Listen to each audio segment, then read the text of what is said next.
જય શ્રી કૃષ્ણ. તો ચલો, રાતનો વરસાદ છે તો નદીઓમાં પૂર આવી ગયા છે. ખાસ અમે પાણી જોવા નીકળ્યા છે અત્યારે ફાર્મથી.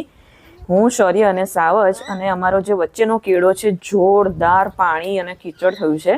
જો કે કોઈ વેહિકલ અટકતું નથી, એ જાણ ખાતર કહી દઉં તો અહીંયાથી જો કેટલું બધું પાણી, અને સુરવા થઈને જાંબુર તાલાળા સુધી જવાનો વિચાર કર્યો છે. તો અમે જો પહેલી નદી જો અહીંયા પૂર જો નદી જ્યારે મતલબ કોઈ કુદરતી વહેણમાં જ્યારે તાકાત આવે ને તો આપણે કીડી મકોડા લાગીએ.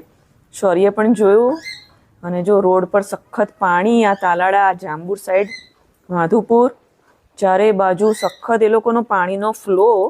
શૌર્યને નાવાની જીદ કરી તો બંને રોડ પર ચાલતા ગયા. અને પછી પાછું સુરવાની સરસ્વતી નદી, ખાસ હું એ યાદ કરતી હતી કે આ વખતે કોરી હતી ગાય, સાવ એટલે સાવ કોરી હતી. મને આ જોવાની ખાસ ઈચ્છા હતી કારણ કે દર વર્ષે એટલું સરસ પૂર આવે છે. જો છે ને કેટલી મસ્ત. હાય, જય શ્રી કૃષ્ણ, ગુડ આફ્ટરનૂન. તો જો પાછા આવ્યા અને પછી જમી લીધું. મેં અત્યારે બધું રસોડું, વાસણ ને બધું નાના મોટું કામ પતાવ્યું. અને ગાઈસ, એટલો ઠંડા પવન સાથેનો વરસાદ છે. અવેડો તો છલકાયો, પ્લસ સ્વિમિંગ પુલ પણ, જો સ્વિમિંગ પુલ પણ છલકાઈ ગયો છે. એટલો રાતનો વરસાદ ચાલુ છે. હું કાયમ વ્લોગમાં એમ કહેતી કે નદીમાં પૂર આવે એટલા હજી એટલો વરસાદ નથી પડ્યો, પણ આ વખતે હવે સરસ વરસાદ પડ્યો. તો અમે અત્યારે તમે જોયું કે કેટલી બધી નદીમાં પૂર આવ્યા, કેટલું પાણી આવ્યું છે. અને હજી ધીમે ધીમે પાછો આ સાઈડ ઘેરાય છે જો પાછળથી. અને ઝરમર ઝરમર ચાલુ છે. જૂન મહિનામાં જૂન મહિનામાં જ્યારે વરસાદ સ્ટાર્ટ થયો હતો તો શરૂમાં ગૌરી લક્ષ્મીને આદત નથી, પછી એને પલળતા પલળતા ખાવાની આદત પડી ગઈ હતી.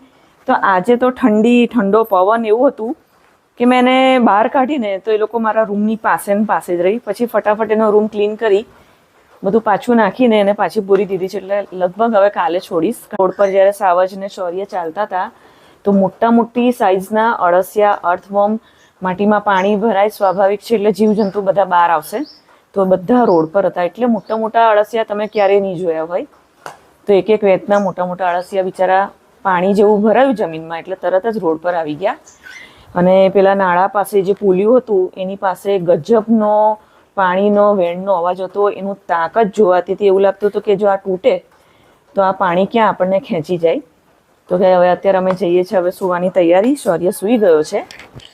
અને આ મારા મિની બ્લોગમાં અત્યારે મારે કંઈ આજે પોસિબલ જ નહોતું કે હું મોબાઈલ લઈને બહાર નીકળું. તો પછી મેં અત્યારે મિની બ્લોગ કર્યો અને આવી રીતે પાણી જોવા ગયા ને તમને પણ બતાવ્યું મેં.